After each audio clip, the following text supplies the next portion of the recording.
What's up, guys?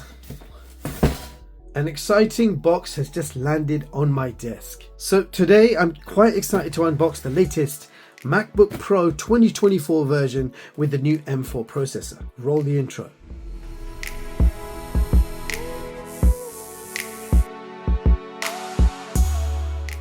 So without any further ado, let's get right to it.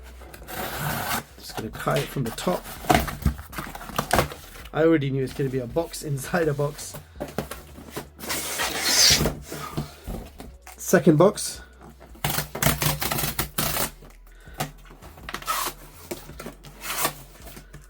Wow, check it out, guys. You have to open two boxes until you get the main Apple box, MacBook Pro. I am so excited to get this open. Let me quickly tell you guys, since 2017, I've been using this MacBook Pro. It's the 2017 Touch Bar model. It's running the Core i5 with 8 gigs of RAM and 256 storage. So it's actually served me really well. Last 7 years, I literally run my channel on this MacBook Pro. But it does now feel slow and laggy when trying to edit 4K videos. It can still handle it, but you have to be patient as you work with lag.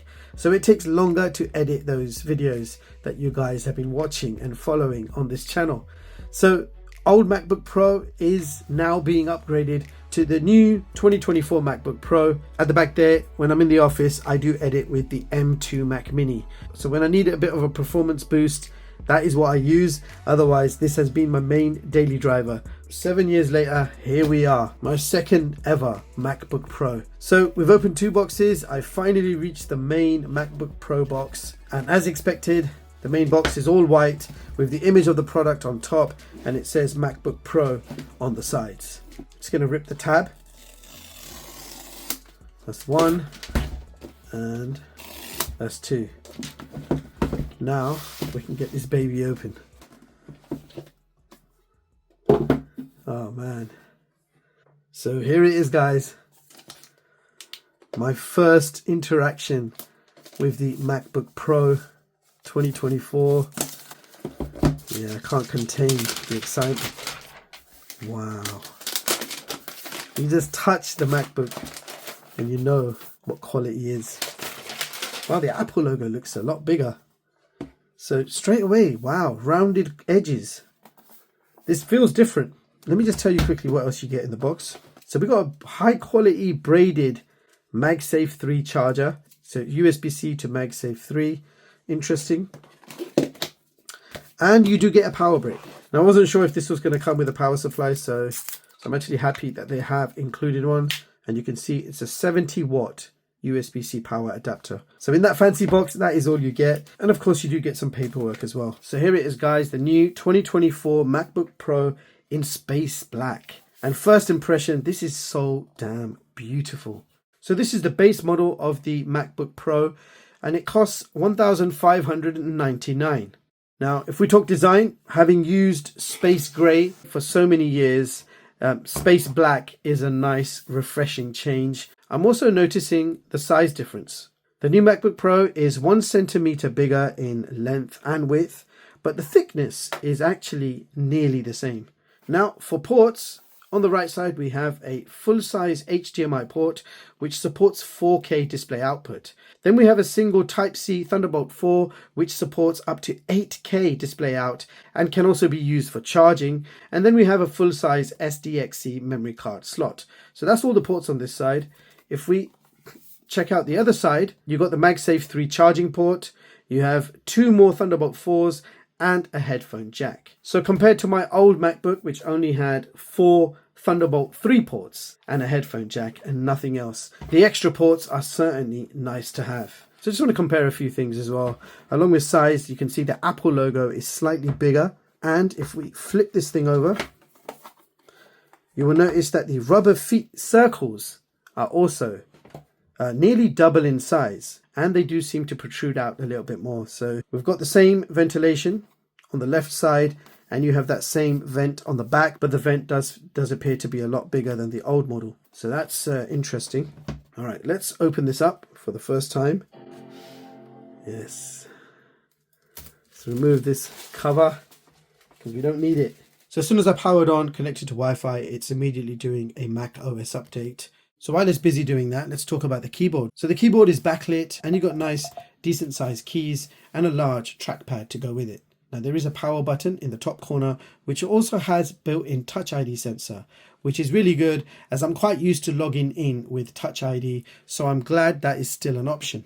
Now, one of the most exciting upgrades is the display. My old MacBook Pro has a 13.3-inch 60Hz Retina display with 500 nits of peak brightness.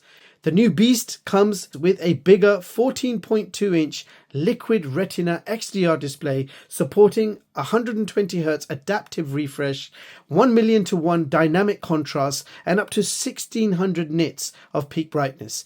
And of course, a much higher resolution of 3024 by 1964. And not only that, this display also supports Dolby Vision, HDR10+, and HLG.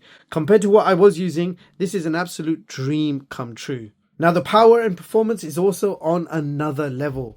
The old MacBook Pro is powered by the Intel Core i5, which is only a dual core clocked at 3.1 GHz, and this also has 8 gigs of LPDDR3 RAM and a 256 gig SSD. And the new MacBook Pro is powered by a monster chipset. It's Apple's new M4 running on 10 cores and 10 threads, clocked at 3.9 GHz, along with 16 gigs of RAM and 512 gig SSD.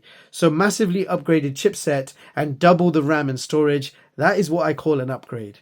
Now I do lose the touch bar, but in 7 years I have barely used it, only for volume control and maybe brightness. Apart from that, I did not find that touch bar very useful. So I'm certainly not going to miss it in the new model, but at least we do have the Touch ID sensor. That was important. So no doubt the screen is absolutely gorgeous to look at. Now, even if we compare the bezels are tiny, and the FaceTime camera is also upgraded from a 720p to a 1080p and 12 megapixel photos. And you do have that camera cutout following the design of the iPhone. So really slick, really beautiful looking screen. Now both screens are on maximum brightness, and I just can't believe how beautifully sharp and bright this new MacBook Pro look. All right, so for those of you who like benchmarks, let's compare the benchmarks of both MacBooks. So starting off with Geekbench 6. Ready? 1, 2, 3. So they're both running at the same time. Let's see how quick the new MacBook Pro is. All right, so the new MacBook finished its Geekbench test. It took around 3 minutes and 45 seconds. And you can see the results there, but we will compare the results in a bit.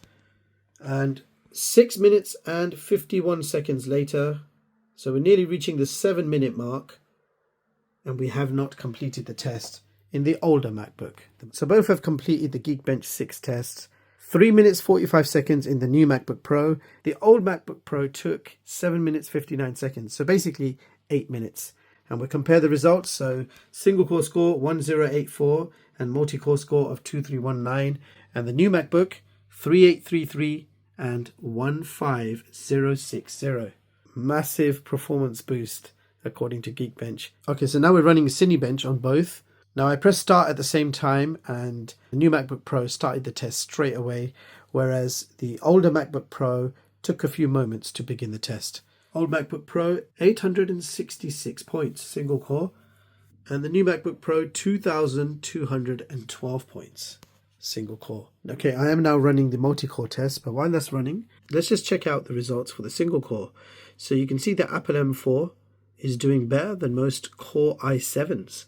And if we check out the older MacBook results, you can see it's performing pretty bad. Cinebench multi-core results. So old MacBook Pro, 2,173, and the new one is 13,870. And a quick look at the multi-core chart. You can see the Apple M4 is ranked at position 4, just above the Core i9. Impressive stuff. Okay, so the results for the disk speed test. The new MacBook Pro write speeds of 3468 versus 1300, and read speeds of 2994 versus 1342. Okay, so quick look at the multimedia capabilities of this MacBook Pro. So for example, this is Netflix, and you can see Dolby Vision is supported. So you can indeed watch your favorite Netflix shows in Dolby Vision. Even though he's a little pipsqueak, He ignited the fire in me. And I'm just checking out YouTube streaming because that's something I do a lot of. So YouTube does support streaming at 4K 60 Hz with HDR.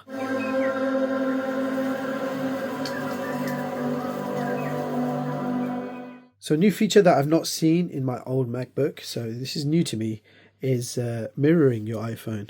So your iPhone needs to be just docked in the background. You're not supposed to be using it. And it will mirror your iPhone screen. So you got two shortcut buttons there. One is to take you back to home page and the other one is a recent button. You can basically swipe left, swipe right and open any function of your iPhone that you want. I just want to try playing one of my own videos, so let's just play. What's up, guys? I'm just going to pause that there. So you can mirror your phone and you can have both landscape and portrait views, depending on how much desk space you need. And at the same time, you could be browsing the web. So the screen mirroring feature is really neat. So there you have it, guys. My first look video of the new 2024 MacBook Pro powered by Apple M4. My first impressions are really good. My expectations were quite high, but I'm not disappointed at all. The design and build quality is super premium. I do like the rounded edges and how they feel, and absolutely loving space black color. The display is absolutely next level compared to what I was using. The screen is bigger, has a higher resolution, faster refresh rate, and has a much higher peak brightness. As a bonus, this does support Dolby Vision, HDR10 Plus, and HLG. Chipset is very good, performance is outstanding. Editing videos is now much quicker, no lag at all. So editing 4K or even ProRes is much faster on this. I couldn't even edit ProRes on that old laptop. So editing, exporting, everything is much quicker on this machine. For me, this is an absolute productivity booster. Now, I did not upgrade all these years as I was waiting for something special, something more complete as a Pro model. And this year's 2024 MacBook Pro is exactly that. The design, the connectivity, the performance. It was hard for me to ignore this upgrade. So it's a done deal. This is my new daily driver, and I'm going to use this for everything. If you have an older MacBook Pro model and you're thinking about upgrading, this is the one, people. Now, with all of that being said, I will leave the links in the description box so you guys can check this out for yourself. Meanwhile, if you want to see more of my latest and greatest unbiased tech reviews, hit the like button, sub to the channel, and hit the bell icon. Thank you so much for watching, and I'll catch you all in the next one. Peace.